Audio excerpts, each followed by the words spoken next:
Brought to you by TechnoSpark 20 series smartphones.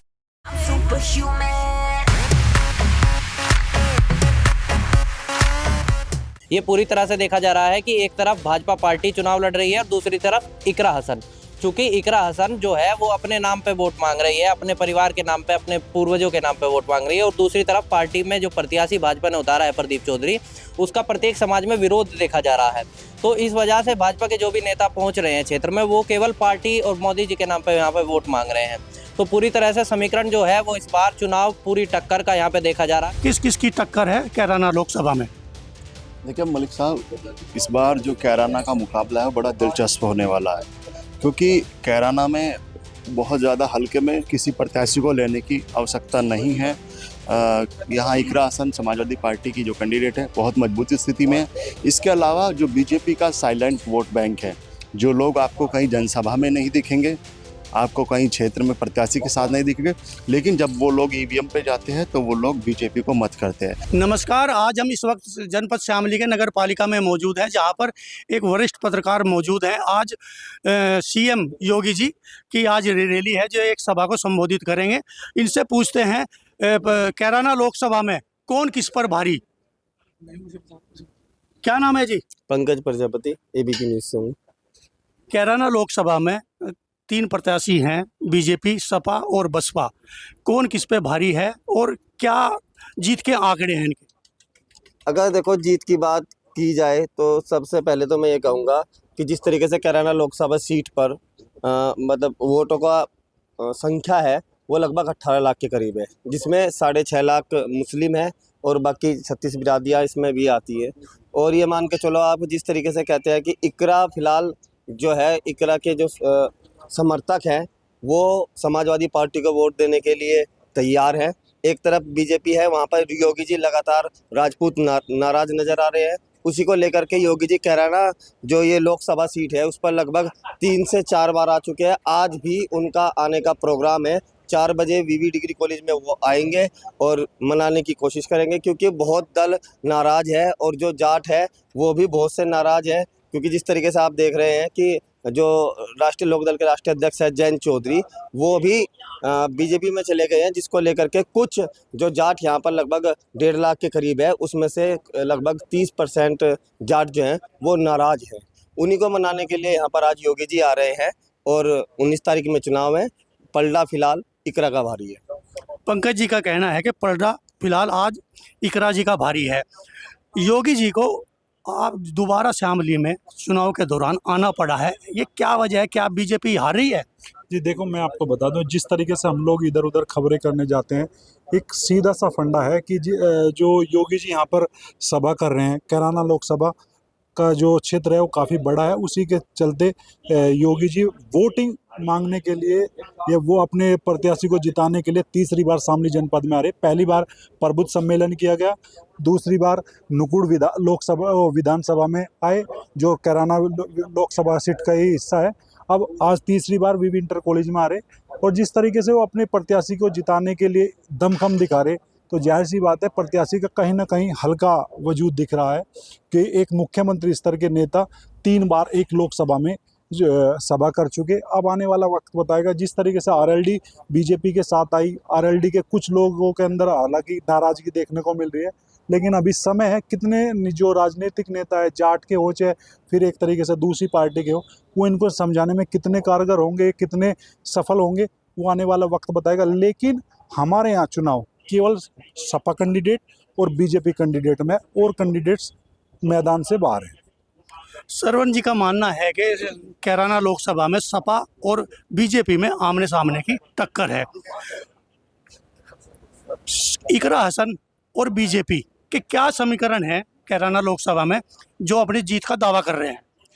देखिए, 6.5 लाख के करीब में मुस्लिमों के वोट हैं और इकरा का अपना मानना है कि मैं 90% अगर जो पोलिंग मैंने करा लिया, और ननौता में जो एक पंचायत हुई थी ठाकुर समाज की, वो भी मेरे साथ हैं। उन्होंने ऐलान किया था, मगर मैं नहीं मानता कि सब समाज का इसको मिल जाएगा।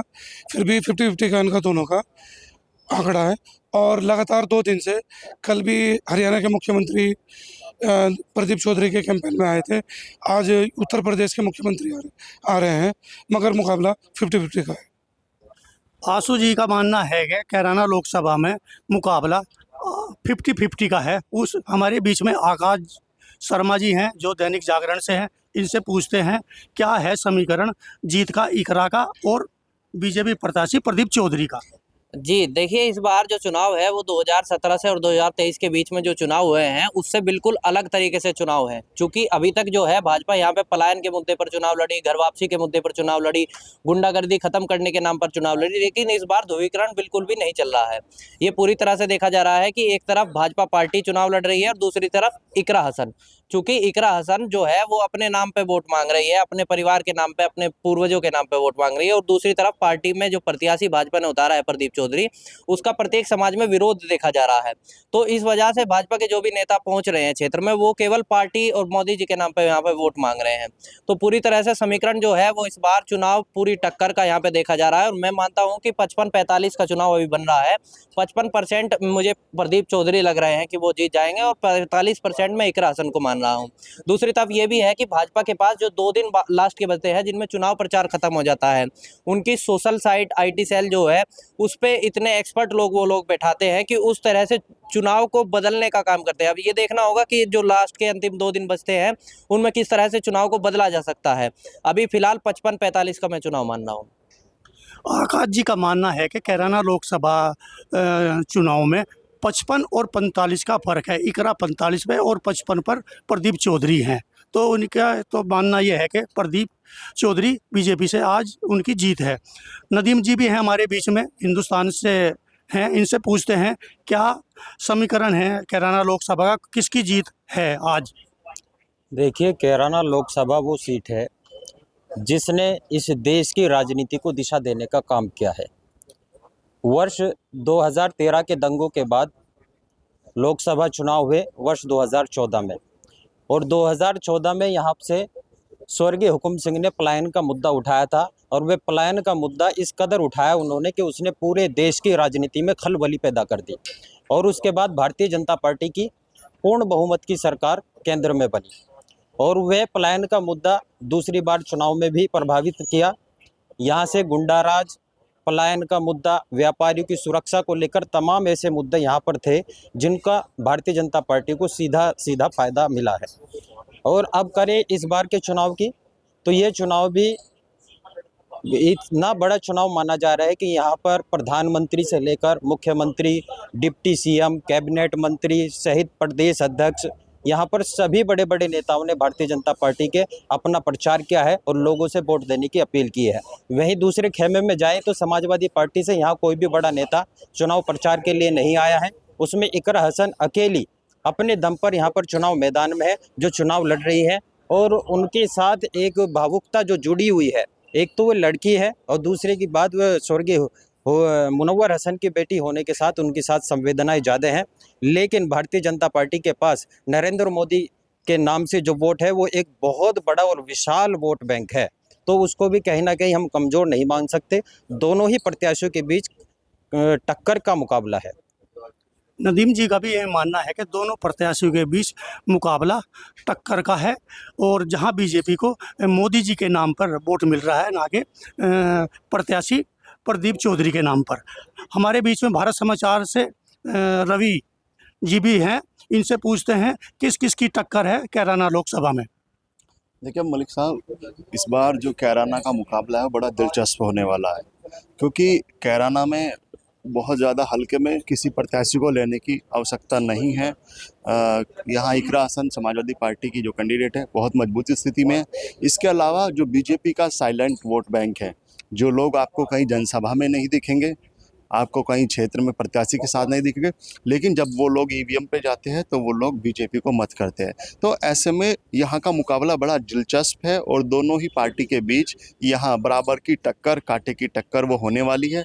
और अभी तक का जो हम लोग भी लगातार कवरेज कर रहे हैं, जो माहौल हम लोग देख रहे हैं, तो इतना आसान चुनाव बीजेपी के लिए भी नहीं है। दोनों पार्टी एडी से चोटी तक का दम लगा रही है चुनाव जीतने के लिए, लेकिन अब ये तो जब परिणाम आएंगे जब भी पता चल पाएगा, लेकिन फिलहाल टक्कर बराबर की। अच्छा, बीजेपी और सपा का ऐसा कौन सा गणित है, क्या गणित अपना अपना बिठा रहे हैं कि हमारी जीत होगी? सपा कह रही है कि हमारी जीत होगी, बीजेपी कह रही है हमारी जीत होगी। देखिए, समाजवादी पार्टी का जो दावा है वो ये है कि करीब 6 लाख मतदाता जो है कैराना लोकसभा सीट पर मुस्लिम है। इसके अलावा दलित मतदाता वो जो है मान रहे हैं कि वो भी हमें वोट करेंगे, वो इसलिए वोट करेंगे कि वो लोग बीजेपी को वोट नहीं करते।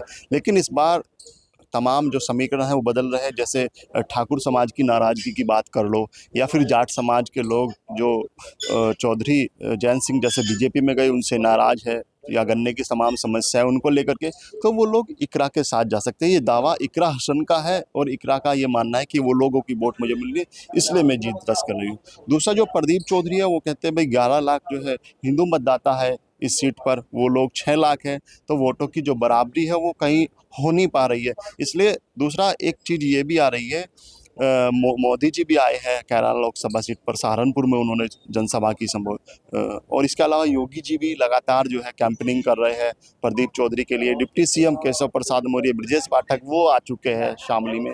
तो जो इनका वोटर है वो बहुत साइलेंट वोटर है। और पिछली बार जो है आपका अगर पिछली बार का चुनाव देखो तो सपा के साथ तमाम पार्टी थी, लेकिन उसके बावजूद भी यहाँ से प्रदीप चौधरी जीते थे।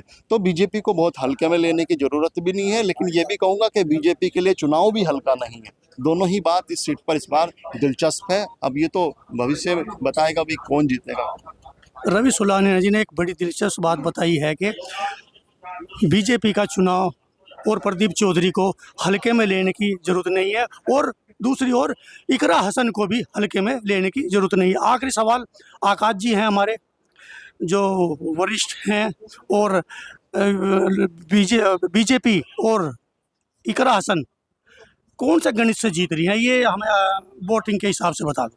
देखिए, पूरी तरह से ये है कि जो गणित है 6 लाख समथिंग जो मुस्लिम वोट हैं, इकरा ये मान रही है कि वो अधिकतर वोट उन्हें ही मिलेंगे, और दूसरी तरफ जो अन्य बिरादरी बस्ती हैं उनमें कहीं ना कहीं प्रदीप चौधरी का विरोध देखा जा रहा है। तो इसमें इकरा का ये बेनिफिट माना जा रहा है कि इकरा हसन को ठाकुर समाज से, सैनी समाज से, कश्यप समाज से, इन समाज से भी वोट मिलेगी। अभी तक जो है अरल्डी से भाजपा का गठजोड़ न होने से पहले तक भाजपा को 40% जाट मिलते थे। 2000 विधानसभा 22 की बात करें तो उसमें 40% जाट भाजपा को मिला था, लेकिन इस बार जो है वो जाट 40 से 80% भाजपा को मिल रहा है और 20% सपा को मिल रहा है। तो कहीं ना कहीं जो 20% सपा को मिल रहा है वो भी सपा का प्लस पॉइंट है। दूसरी तरफ जो सैनी बिरादरी में भाजपा के प्रत्याशी प्रदीप चौधरी का विरोध है, वो जो सैनी समाज 30% कट रहा है वो भी सपा को मिल रहा है। तो मैं यही देख रहा हूँ कि सपा का जो मुस्लिमों से अलावा अन्य बिरादरियों में जो सभी बिरादरियों में 36 की 36 बिरादरियों में सेंधमारी मारी है, वह उसकी जीत का कारण बनेगी। शामली के पत्रकारों का सभी का मानना है कि कांटे की टक्कर है, और बीजेपी पर करीब 11 लाख के करीब मतदाता हैं, और 6-6.5 लाख मुस्लिम मतदाताओं के ऊपर इकरा हसन चुनाव लड़ रही है। वैसे तो गर्व, ये आने वाला चुनाव गर्व में है, देखते हैं कौन किस पर भारी पड़ता है। शामली से शरद मलिक, यूपी तक।